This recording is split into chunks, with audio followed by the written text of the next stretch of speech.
Salut, salut! Juillet, c'est le bon moment pour changer de culture. Dans l'exemple ici, j'avais les pois mange-tout qui ont souffert avec les deux canicules et je vais les remplacer par cet extraordinaire chou qui s'appelle Greyhound. Je t'en parlerai plus en détail. Quand je dis extraordinaire, ça veut dire qu'il sort vraiment de l'ordinaire. C'est un chou à 3 mois et en plus, il est trop bon et un petit goût de noisette, c'est vraiment super. Il y aura d'autres vidéos qui vont sortir. Si tu veux pas le louper, clique en bas à droite sur abonner. Alors, c'est parti.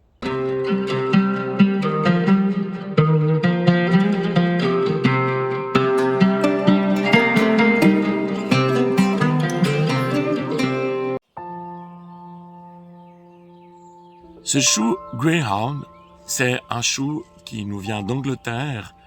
C'est une vieille variété.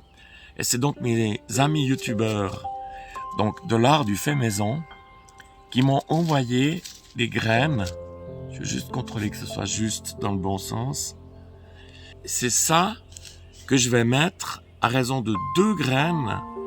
Je vais faire un semi-direct. Ça va être juste le top du top.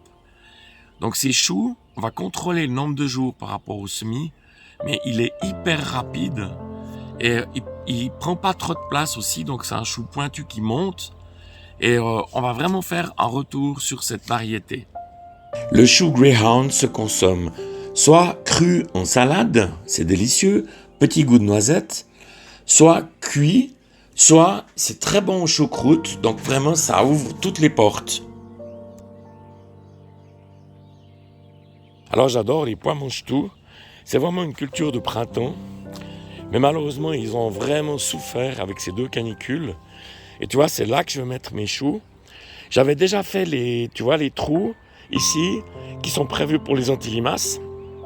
Donc ça tombera super bien pour mes choux. Ça va être vraiment nickel.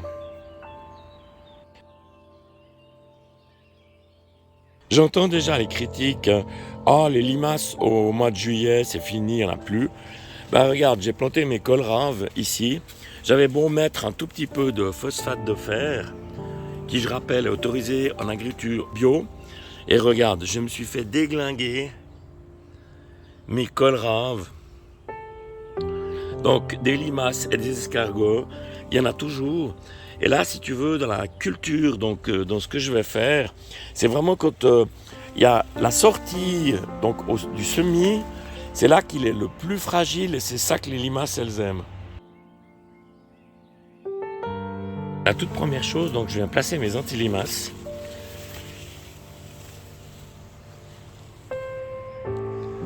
Ensuite, maintenant, je vais mettre une poignée de terreau par antilimace. Alors, je suis venu mettre un peu de terreau universel. J'enlève les petits morceaux de bois et puis éventuellement les cailloux que je trouve. Alors, ici, c'est peut-être un peu serré. Mais ce que je vais faire, je vais manger un chou sur 2 quand ils sont petits. Et puis, ça donnera de la place pour les autres. Voilà, on va passer maintenant au semis proprement dit, semi-direct. Pour le semis proprement dit, donc je fais 3 par 3. Je pose les graines ici où j'ai fait les derniers, ça c'est déjà fait. Et avec le plantoir, je vais faire juste 2 petits trous sur les 3. Et maintenant je vais mettre une graine par trou. Alors voilà les graines, elles sont pas bien grosses. J'en prends quelques-unes dans la main. Et je vais mettre donc une graine. Donc j'ai fait 2 trous. Ça m'assure vraiment qu'il y a au moins un des 2 qui va partir. Comme je veux surtout pas déplacer les graines, je fais une sorte de brumisation très légère. C'est vraiment sur ici, c'est le réglage, c'est vraiment ce que j'ai de plus fin. On termine cette vidéo sur la zone chou de l'année passée. J'espère que cette vidéo t'a donné le déclic pour commencer maintenant à préparer ta saison d'automne. Si c'est le cas, un petit pouce permet de soutenir la chaîne. Je te remercie d'être passé par là et à bientôt.